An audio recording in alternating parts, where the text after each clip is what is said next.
আসসালামু আলাইকুম।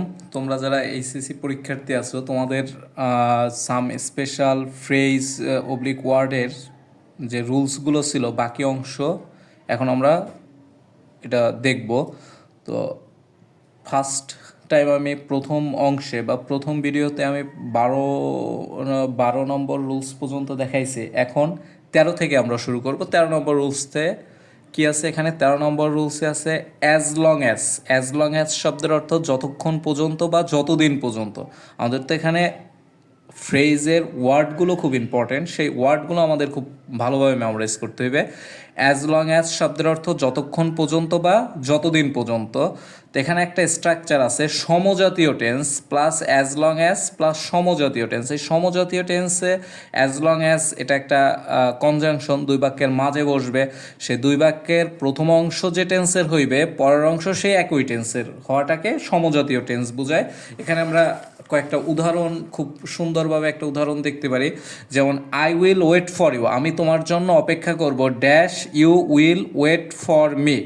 তাহলে এখানেও ফিউচার টেন্স, এখানেও ফিউচার টেন্স, তাহলে সমজাতীয় টেন্স। আর অর্থটা দেয় কি? যতক্ষণ পর্যন্ত বা যতদিন পর্যন্ত, এরকম একটা অর্থ দেয় নাকি। I will wait for you, আমি তোমার জন্য অপেক্ষা করব, অ্যাজ লং অ্যাজ যতক্ষণ পর্যন্ত বা যতদিন পর্যন্ত, you will wait for me. তাহলে এখানে আমরা অ্যাজ লং অ্যাজ কথাটা বসাইতে পারি। অ্যাজ লং অ্যাজ এই ফ্রেজটা আমাদের এখানে বসে।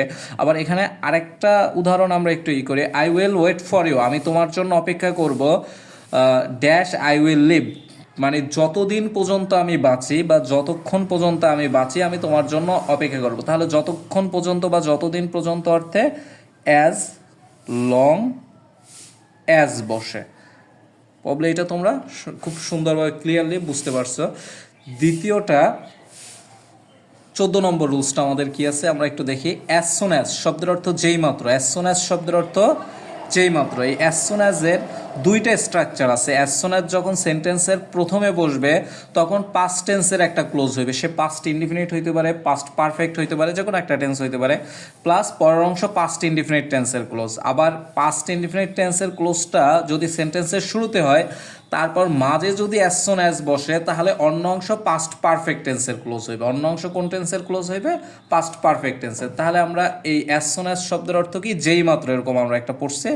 তাহলে এখানে আমরা এটা দেখতে পারি, dash I went out. Went out এর root word go out. Go out শব্দের অর্থ বাইরে যাওয়া। তাহলে আই ওয়েন্ট আউট, আমি বাইরে গিয়েছিলাম, ইট স্টার্টেড শুরু হয়েছিল, রেইনিং বৃষ্টি শুরু হয়েছিল। তাহলে এখানে যেই মাত্র কথাটা কিন্তু আসে, যেই মাত্র অর্থ দেয়। তাহলে যেই মাত্র অর্থ দেয় কোন ফ্রেজে? As soon as. তাহলে এখানে কি বসবে? As soon as. তাহলে অ্যাজ সুন অ্যাজ যেই মাত্র আই ওয়েন্ট আউট, আমি বাইরে গিয়েছিলাম, ইট স্টার্টেড রেইনিং বৃষ্টি শুরু হয়েছিল। তাহলে এই অংশ পাস্ট টেন্সের একটা ক্লোজ, মানে পাস্ট ইনডিফিনিট টেন্স, সে পাস্ট যে টেন্স হোক, অন্য অংশ পাস্ট ইনডিফিনিট টেন্স। তাহলে আমার প্রথম রুলসটা করছে। তারপর উই ক্যান্সেলড দ্য প্রোগ্রাম, আমরা প্রোগ্রামটা ক্যান্সেল করেছিলাম, ড্যাশ ইট হ্যাড রেইনড। তাহলে যেই মাত্র বৃষ্টি শুরু হয়েছিল আমরা প্রোগ্রামটা ক্যান্সেল করেছিলাম, যেই মাত্র বৃষ্টি শুরু হয়েছিল। তাহলে যেই মাত্র অর্থে অ্যাজ সুন অ্যাজ বসে, অ্যাজ সুন অ্যাজ। আর দ্বিতীয় রুলসটায় বলা ছিল কি, প্রথম অংশ যদি পাস্ট ইনডিফিনিট টেন্স হয় অন্য অংশ পাস্ট পারফেক্ট টেন্স হইবে। আশা করি বুঝতে পারছো। পরেরটা একটু দেখো। 15 নম্বর রুলসে কি বলছে? আনলেস শব্দের অর্থ যদি না। আনলেস শব্দের অর্থ কি? যদি না। এর একটা রুলস আছে, আনলেস প্লাস প্রেজেন্ট ইনডিফিনিট টেন্সের ক্লোজ। আনলেস যুক্ত বাক্যটা প্রেজেন্ট ইনডিফিনিট টেন্সের ক্লোজ হইবে, অন্য অংশ ফিউচার ইনডিফিনিট টেন্সের ক্লোজ হইবে, অন্য অংশ ফিউচার ইনডিফিনিট টেন্সের ক্লোজ হইবে। যেমন আমরা যদি এইটা একটু দেখি উদাহরণটা, dash you study more, you তুমি স্টাডি মোর অধিক পড়াশোনা করো, ড্যাশ তুমি অধিক পড়াশোনা করো। তাহলে এটা একটা প্রেজেন্ট ইনডিফিনিট টেন্সের ক্লোজ। ইউ উইল এটা future indefinite tense, you will fail in the exam, তুমি পরীক্ষায় ফেল করবে। তাহলে ড্যাশ তুমি অধিক পড়াশোনা করো, তুমি ফেল করবে, এটা হয় না। তাহলে এখানে অর্থ অনুসারে কোন ফ্রেজটা আসে? যদি না। যদি না তুমি কঠোর পড়াশোনা করো, স্টাডি অর্থ অধ্যবসায় করা বা কঠোর পড়াশোনা করা। তাহলে এখানে আনলেস কথাটা আসে, UNRLESS। আনলেস যদি না you study more you will fail in the exam. 16 number রুলসে আমাদের কি আছে এখানে? হোয়াটস it like? What's it like এর অর্থ কোনো কিছু করার অনুভূতি কেমন হয় তা জানতে চাও। হোয়াটস ইট লাইক কোনো কিছু করার অনুভূতি কেমন হয় তা জানতে চাও। যে কোনো একটা জিনিস করার অনুভূতি কেমন, এটা মানে করার আগে এটা কেমন হয় এটা সম্পর্কে জানতে চাওয়া অর্থে এখানে আমরা হোয়াটস ইট লাইক এই কথাটা আমরা ইউজ করতে পারি। হোয়াটস ইট লাইক, তো হোয়াটস ইট লাইকের একটা গঠন আছে, স্ট্রাকচার আছে। হোয়াটস ইট লাইকের পর একটা ভার্ব আসবে, সেই ভার্বটার সাথে আইএনজি যুক্ত প্লাস বাকি অংশ। যদি আমরা একটু এখান থেকে দেখতে চেষ্টা করি, dash living in the Bangladesh, বাংলাদেশে ড্যাশ লিভিং, তাহলে ড্যাশ এরপর একটা মূল ভার্ব আসছে, মূল ভার্বের সাথে আইএনজি যুক্ত, ইন বাংলাদেশ, তাহলে বাংলাদেশে বাস করা, ড্যাশ বাংলাদেশে বাস করা একটা প্রশ্ন করছে, নিশ্চয়ই কিছু জানতে চাইছে। তারপর উত্তরটা দিছে কি, ইউ সিমস, তোমার কাছে মনে হবে, to be very happy with your life, তোমার জীবনটা খুব সুখী এরকম মনে হবে, ইন বাংলাদেশ, বাংলাদেশে। তাহলে নিশ্চয়ই একটা প্রশ্ন করছে যে বাংলাদেশে বাস করার অনুভূতি কেমন, তাহলে কি কোনো কিছু করার অনুভূতি কেমন এটা জানতে জানতে চাওয়াতে হোয়াটস ইট লাইক বসে। তাহলে এখানে কি বসবে, হোয়াটস it like, what's it like, what's it এলাই কে like, what's it like living in Bangladesh, বাংলাদেশে বাস করার অনুভূতি কেমন, you seems to be very happy with your life in Bangladesh. তো পরেরটা আমরা একটু দেখি, পরেরটা কি আছে, হোয়াট ইফ, হোয়াট ইফ শব্দের অর্থ যদি এমনটি হয় তাহলে কি হতো, কাজটা হয় নাই, যদি হইতো, হওয়ার সময় হইতো তাহলে কি হইতো এরকম অর্থে। আর একটা হোয়াট ইফ দ্বারা একটা এরকম আরেকটা আছে যে আমরা জানি কি অ্যাসার্টিভ সেন্টেন্সের শেষে ফুল স্টপ বসে, অ্যাসার্টিভ সেন্টেন্সের শেষে অ্যাজ ইউজুয়াল আমরা কি জানি ফুল স্টপ বসে, কিন্তু যদি কোনো অ্যাসার্টিভ সেন্টেন্সের শেষে প্রশ্নবোধক চিহ্ন তোমরা দেখো তাহলে ওইখানেই ওই ড্যাশের জায়গায় হোয়াট ইফ বসবে। সেন্টেন্সের শুরুতে একটা ড্যাশ থাকবে, তারপর একটা অ্যাসার্টিভ সেন্টেন্স, তারপর যদি একটা প্রশ্নবোধক চিহ্ন দেখো তাহলে সেখানে হোয়াট ইফ বসবে। আমরা জানি প্রশ্নবোধক চিহ্ন বসে ইন্টারগেটিভ সেন্টেন্সে, কিন্তু যখন অ্যাসার্টিভ সেন্টেন্সের শেষে একটা প্রশ্নবোধক চিহ্ন থাকবে তখন ওইখানে হোয়াট ইফ বসবে। তাহলে হোয়াট ইফ শব্দের অর্থ যদি এমনটি হয় তাহলে কি হতো। তাহলে এখানে একটা আমরা একটা উদাহরণ দেখতে পাচ্ছি, dash he forgets to bring the camera, সে ক্যামেরাটি যদি আনতে ভুলে যেত তাহলে কি হতো। মনে করো তোমরা কয়েকটা ফ্রেন্ড মিলে একটা জায়গায় ঘুরতে গেছিলা, ইভেন একটা ক্যামেরা নিয়ে গেছিলা, ক্যামেরা নিয়ে যাইয়া তোমরা যতটুকু এক্সপেক্ট করছো এই জায়গাটার দৃশ্যটা যতটুকু সুন্দর হইবে এরকম এক্সপেক্ট করছো, তার থেকে যাওয়ার পর দেখলো অনেক সুন্দর ভিউ বা পরিবেশটা অনেক সুন্দর, সেখানে ছবিগুলোও খুব ভালো উঠবে, তখন তোমরা খুব আনন্দের সহিত কতগুলো ছবি তুলে নিয়ে আসলা। তো বাড়ি যাওয়ার টাইমে যাওয়ার পথে একজন বলতেছে যে আজকে যদি ক্যামেরাটা না আনতাম তাহলে কি হইতো, কাজটা কিন্তু করে নাই, যদি এরকম হইতো তাহলে কি হতো, এই ধরনের বাক্যে হোয়াট ইফ বসে। যেমন dash he forgets to bring the camera, সে যদি ক্যামেরাটা আনতে ভুলে যেত তাহলে কি হতো, কিন্তু সে ক্যামেরাটা নিয়েছে, আর হি সাবজেক্ট, তারপর মূল ভার্ব, তারপর বাকি অংশ শেষে প্রশ্নবোধক চিহ্ন। তাহলে অ্যাসার্টিভ সেন্টেন্সের শেষে প্রশ্নবোধক চিহ্ন থাকলে হোয়াট ইফ বসে, অ্যাসার্টিভ সেন্টেন্সের শেষে প্রশ্নবোধক চিহ্ন থাকলে কি বসে, হোয়াট ইফ বসে। তারপরেরটা আমরা একটু দেখি, no sooner had dot dot দেন, এর অর্থ যেতে না যেতে, খেতে না খেতে, পৌঁছাতে না পৌঁছাতে, মানে যেই কাজটাই করেন না কেন এটা তে নাতে অর্থ দেয়। যদি আমি খেলি তাহলে খেলতে না খেলতে এরকম একটা অর্থ দেয়। তো এইটার একটা উদাহরণ আমরা কিভাবে দেখতে পারি এটা নিয়ে একটু আমি করি। যেমন এখানে একটা আছে, ড্যাশ আই গন অ্যাওয়ে, গোয়ায় অর্থ চলে যাওয়া আর গনে অর্থ চলে গিয়েছিলাম, I gone away then she cried loudly, তাহলে আমি মানে চলে যেতে না যেতে সে উচ্চস্বরে কেঁদেছিল। তাহলে যেতে না যেতে অর্থে দিতে কি বসে, no sooner had, no sooner had, no sooner had I gone away then she cried loudly, then she cried loudly.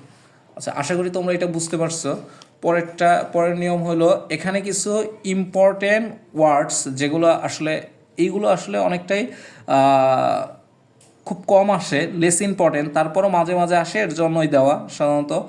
It is time oblique it is হাইটেম, এর জন্য আমি এখানে আর স্ট্রাকচারগুলো টানতেছি না, তোমরা জাস্ট একটু শব্দের অর্থগুলো একটু মুখস্থ করে নাও কষ্ট করে, তাহলে ইনশাল্লাহ তোমরা ফুললি কভার করতে পারবা।